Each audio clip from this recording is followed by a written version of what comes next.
하는 걸로. 자, 오늘의 주제가 모이자 떠들자 꿈꾸자입니다. 제가 모이자 하면 떠들자 꿈꾸자는 같이입니다. 시작! 모이자 떠들자 꿈꾸자!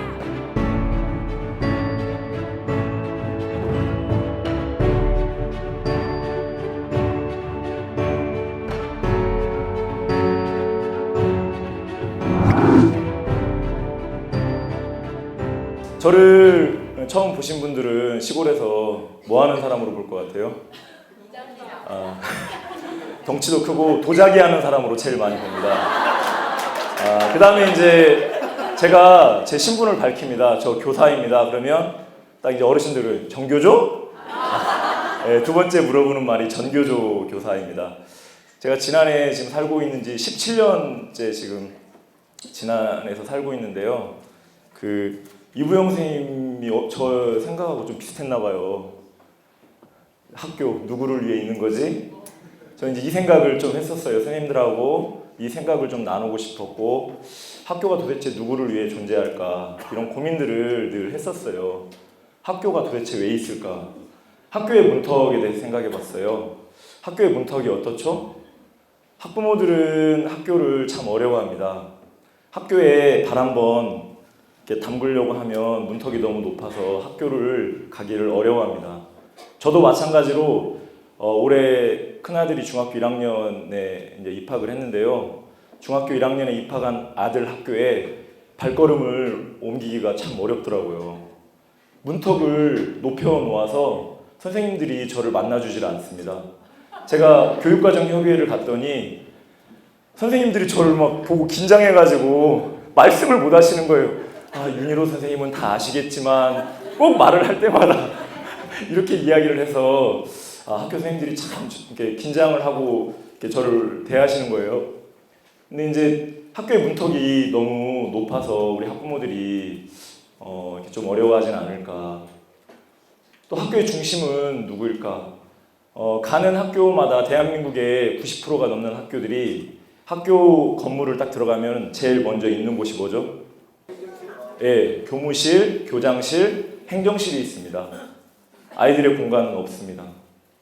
이게 우리나라 학교의 현실이에요. 학교의 중심은 늘 교무실, 교장실, 행정실입니다. 왜 그럴까를 생각을 해보니까 학교가 아이들을 위해서 있다고 말은 하지만 현실은 그렇지 않은 거죠. 꼭 이야기하는 말이 이겁니다. 교사가 뭔가 1년차, 2년차 경력이 넘쳐날 때 뭔가 정말 의욕적으로 하고 싶은데 제일 먼저 하시는 말씀이 그렇습니다. 사고 나면 어떻게 하려고 그래? 그러지 않으신가요? 예, 요즘은 많이 좋아져가지고 그러지 않죠. 근데 제가 초임 때 발령을 받고 무언가를 좀 해보려고 하면 교장 선생님이 꼭 하시는 말씀이 저를 생각해서 하시는 말씀이었어요. 사고 나면 어떻게 하려고 그래? 사고 나면 제가 책임져야죠. 그런데 이제 교장 선생님한테 책임이 갈 거라고 생각을 하니까 하지 못했어요. 제가 초임 때 아이들을 데리고 지리산 종주를 했어요. 지리산 1박 2일을 했어요. 우리 반 아이들을 데리고. 근데 교장 선생님한테 이야기를 못 하고 갔어요. 왜 그랬을까요? 네, 가지 말라고 하니까. 그래서 제가 장승초등학교를 가기 전까지 해마다 교장 선생님께 이야기를 하지 않고 지리산을 갔습니다. 그럼 언제 가야죠? 방학 때 가야 됩니다. 방학 때 1박 2일로 해마다 갔어요, 아이들하고. 그런데 가는 길마다 어떻게 초등학생들이 담임선생님이 아이들을 데리고 오냐고 이제 그런 이야기들 꼭 이 말을 했습니다. 사고 나면 어떻게 하려고 그래? 두 번째 하는 말이 뭘까요? 학교에 돈이 없어요. 왜 돈이 없을까요, 학교에는? 교장실에 가면 엄청나게 비싼 소파들이 있습니다. 그리고 학교 교육과정을 재본을 하는데 돈 100만 원이 들어요, 진짜. 그 다음에 학교 요람 같은 거 만드는데 또 몇십만 원 들고, 우리가 생각할 때 학교에서 정말 불필요한 것들이 들어가는 돈들이 참 많습니다. 근데 우리가 교사들이 뭔가 뜻을 가지고 뭔가 하려고 할 때 꼭 나오는 이야기가 돈이 없다는 이야기예요. 그 다음 또 뭐 하려고 그러면 또 뭐라고 하시죠? 네, 진도는 어떻게 하려고 그래? 진도가 또 문제가 됩니다. 아이들하고 만나는 것이 정말 무엇이 중요할까 늘 고민을 해요. 그러면 이제 이러죠. 싸우거나, 그죠? 아니면 포기하고 그냥 찌그러져 살거나. 그 다음에 이제 또 어떻게 하죠? 예, 이제 복불복입니다. 운 좋게 좋은 교장, 교감 선생님을 만나면 이제 행복합니다. 왜 그래야 될까? 이제 이런 고민들을 늘 했었어요. 제가 그 전교생이 20명도 안 되는 작은 학교에 근무를 할 때 초중 통합학교에 있었어요. 근데 그 학교에서 제가 이제 학부모들하고 거기에 사니까 학부모들하고 친하게 지내니까 학부모들한테 학교 가서 교장 선생님이나 교감 선생님한테 이렇게 그 학부모들이 요구하는 것들을 한번 이야기해봐라. 그랬더니 어느 날 학교 선생님들 사이에 제가 소문이 났어요. 학교의 이야기를 학부모들에게 고자질을 해가지고 학교를 엿먹이려고 한다. 그래서 제가 그때부터 아까 이부영 선생님 말씀은 원형탈모가 생기는 거예요. 원형탈모가 생기기 시작하고 선생님들하고 다툼이 좀 생겼어요. 그래서 제가 학교의 주인은 도대체 누구일까 이런 고민도 하게 되었고, 그래서 제가 이제 작은 학교 운동을 그때부터 이제 관심을 가지게 되었습니다. 이게 제가 있는 학교였어요. 2010년도에 있던 학교였어요. 전형적인 작은 학교, 40년이 넘은 건물에 옆에 건물은 45년이 넘는 건물이고 아주 오래된 건물입니다. 폐교를 앞둔 건물이었습니다. 그런데 이 건물이 이렇게 바뀌었습니다. 이 건물이 이렇게 바뀌는 게 이해 가세요? 이해가 안 가시죠? 실체를 보면 여기 건물이 보이시죠? 네, 보이시죠? 이렇습니다. 우리 선생님들이 회의할 때 아까 민주성 이야기했는데 회의를 할 때 지금도 직원협의회를 이렇게 하시는 학교들이 많을 거예요. 지금부터 직원협의회를 시작하겠습니다. 상호간의 격려 각 개별로 말씀해 주시기 바랍니다. 생활계 말씀드리겠습니다. 지금도 이러는 학교가 있겠죠? 네, 그렇죠. 아직도 멀었어요. 우리는 그렇게 하지 않습니다. 둥그렇게 앉아서 같이 이야기 나누고 회의록으로 남겨놓습니다. 교장 선생님 9월 1일자로 오셨는데 첫 만남에서 학부모들 앞에서 단소를 부릅니다. 실감이 되세요? 노래를 2곡을 했어요. 노래를 또 한 곡 하신다는 거예요. 교장 선생님 자제하세요. 노래를 뭐 3곡 이렇게 준비해 오시고 단소를 하는 거예요. 그래서 학부모들이 너무 행복했어요. 왜 학교의 교장 선생님의 상은 늘 이렇게 권위적이어야 될까? 그러지 않아도 되잖아요. 좀 친근한 교장 선생님, 교감 선생님들 몇 분 계시니까 친근한 교장 선생님이 되세요. 이렇게 건물을 지을 때 이렇게 설문을 받았습니다. 이렇게 건물이 나온 거예요. 학부모들 아이들 의견을 받아서 헌 건물은 부수고 학교 운동장에다가 건물을 짓는데요. 체육을 못하니까 지난 읍내 공설운동장으로 일주일에 한 번씩 차를 태워서 아이들하고 체육을 했습니다. 이렇게 지어집니다. 이게 교실입니다. 교실은 난방이 되고 있고요. 바닥이 따뜻하고 벽돌은 클라이맥스라는 벽돌입니다. 붙박이장이 있고요. 그 다음에 근데요 중요한 거는 돈은 국가에서 준 돈은 똑같습니다. 학교의 건물이 어떻죠?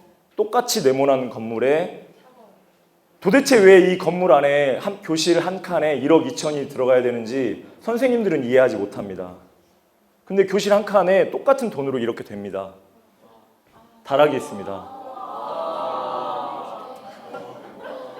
이게 실현 가능하다는 거죠. 그런데 선생님들은 이건 내 일이 아니라고 합니다.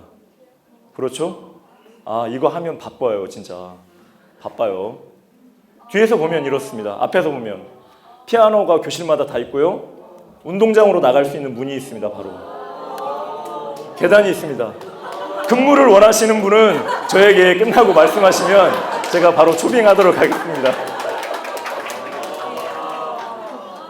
복도가 이렇습니다. 아이들이 판 서각으로 교실마다 다 판을 했고요. 천장은 다 나무 루바로 되어 있습니다. 학부모들이 만든 풍경이 달려 있고요. 장승초등학교에 장승이 없어서 시멘트로 된 그 교문을 부수고 장승을 설치했습니다. 학부모들하고 아이들하고 교사들, 학부모들이 공동 연수를 1박 2일로 하고 있습니다. 1년에 한 번씩 하고 있습니다. 학부모들 달마다 한 번씩 밤에 모여서 5시 반부터 9시까지 이렇게 제잘제잘 이야기 나누고 아이들에 대해서 고민을 나눕니다. 아이들은 이렇게 밖에서 놉니다. 학부모들이 회의하니까요. 자기들 세상이에요. 아이 돌봄이 2명 채용해서 같이 놀 수 있도록 이렇게 하고 있습니다. 교실 다락에서 이렇게 생일잔치도 해요. 비 오는 날은 밖에 나가서 놀기도 하고요. 교장 교감선생님이 뭐라고 안 해요.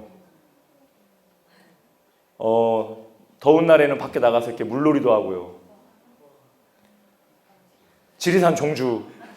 제가 맨날 교장 교감선생님한테 비밀로 하고 다녔던 지리산 종주를 학교 교장 교감선생님이 출장비 주면서 또 이렇게 학교 돈으로 3박 4일 종주를 다녀올 수 있습니다. 제 모습 보이시죠? 학부모들도 같이 가고요. 아이들하고 교실에서 이렇게 라면도 끓여 먹습니다. 학교가 모두에게 행복이 되기를 바랬습니다. 학교가 모두의 상상으로 만들고 싶었습니다. 마지막으로 2009년 5월 15일 날 스승의 날 특집 방송이라는 방송이 나왔어요. 이게 제가 여러 번 이제 전라북도 선생님들은 보신 분들이 계시겠지만 현이라는 아이가 스승의 날 일기장에 5월 16일 날 아침에 일기장을 가져왔습니다. 밤 10시부터 교사가 무엇을 하는지 나왔다. 교감이 되려고 교장의 취미를 알아서 같이 하러 다니고 공문인가 해결하러 다닌다. 학생을 잘 가르쳐서 교감이 되는 것이 아니라 교장에게 잘 보여서 교감이 된다. 또 교감이 되려고 가산점을 얻는다. 뭔 뜻인지는 모르지만 대충은 알겠다. 선생이 학생을 잘 가르쳐야지 공문 해결하려고 학생 자습 내주고 공문을 해결한다. 차라리 나 같으면 교감 안 하겠다. 그리고 선생이나 계속하겠다. 학생들 피해가면서까지 그렇게 하는 까닭이 뭘까? 정말 궁금하다. 그리고 선생을 기다리는 학생도 불쌍하다. 똑같이 돈 내는데 수업은 안 해주고 원. 차라리 전학을 가지. 제가 망치로 이렇게 머리를 맞은 느낌이었어요. 5월 16일 날. 저는 이 모임이 선생님들에게 지금까지 걸어온 길이 다르더라도 앞으로 우리가 함께 가면 함께 가는 그 길이 나아 있지 않더라도 우리가 함께 가면 길이 된다고 믿습니다. 고맙습니다.